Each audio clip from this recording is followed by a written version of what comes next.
Hello. I'm Dilo. And I've been part of a Minecraft server set up by a friend of mine for a few weeks now. Recently I've been decorating the spawn area and today I want to build a new house, but I want it to be more interesting than some of the other houses around here, so I'll be building it in the shape of a TOROSAURUS. Here is my plan. As you can see here, I want to have the TOROSAURUS be very large, with opening doors on the side of its body and stairs leading up to them. I couldn't find a way to include them in the image, but I want the TOROSAURUS to have a striped pattern along its body, like that of a zebra. With all that out of the way, let's get into it.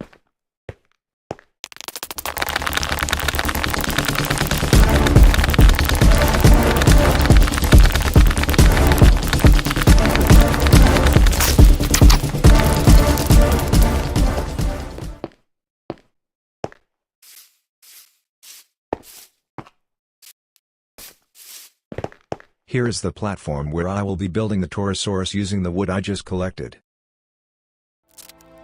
While I build the dinosaur, I will share a few interesting facts about TOROSAURUS and some stop-motion clips to give you a better understanding of the animal.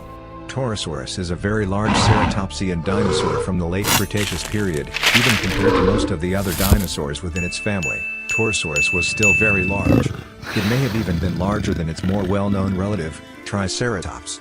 TOROSAURUS lived in North America and would have lived alongside Tyrannosaurus, Edmontosaurus, Struthiomimus and a few species of extinct mammals. Like some of its close relatives, TOROSAURUS had 3 horns in total, 2 large ones above the eyes and 1 smaller one behind the beak. These horns may have been used to defend itself against predators like Tyrannosaurus rex.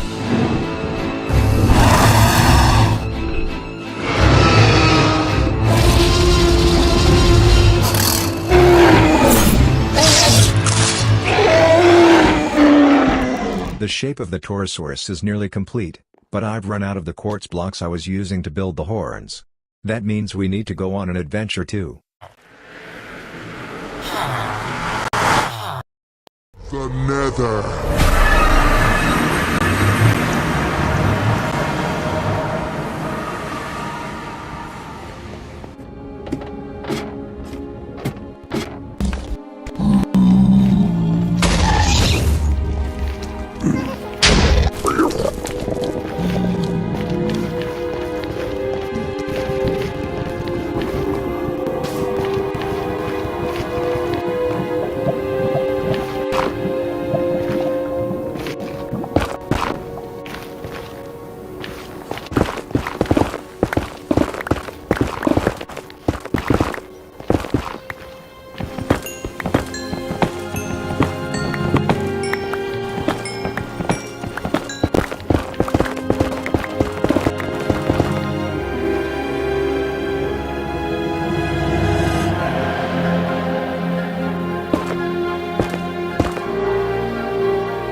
The shape of the TOROSAURUS is now complete. With the horns now finished, we need to decorate the head, add the stripes to the body, and hollow out the inside so it can be used as a house.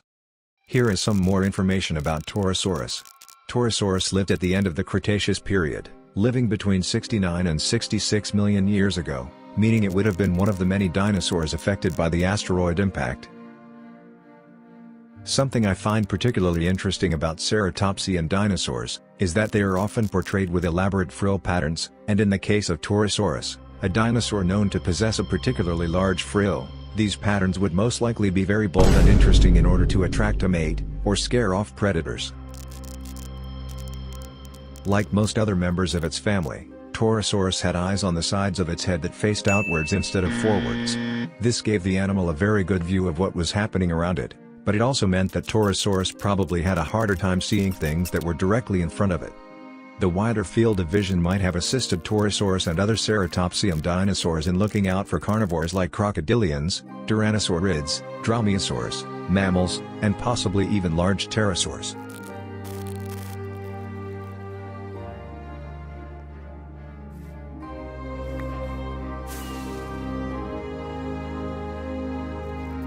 Despite not being known for it, ceratopsian dinosaurs, especially larger ones like Triceratops and Torosaurus, had very strong jaw muscles that gave them a pretty powerful bite force. So it's possible that these dinosaurs used their mouths for things other than chewing, perhaps crushing, creating nests or clearing pathways.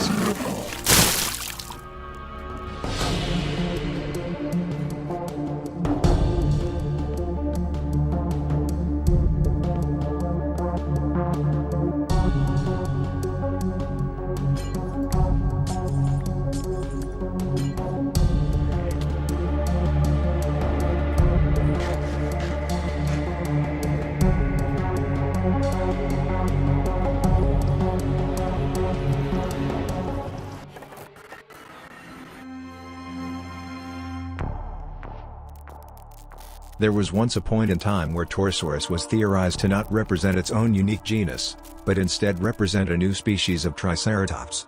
While the two dinosaurs are certainly similar to each other, there are some interesting differences that help differentiate these animals. For example, Triceratops has a frill that is both round in shape and completely solid. Meanwhile, Torosaurus has a more rectangular shaped frill with two large openings called fenestrae on each side of the frill.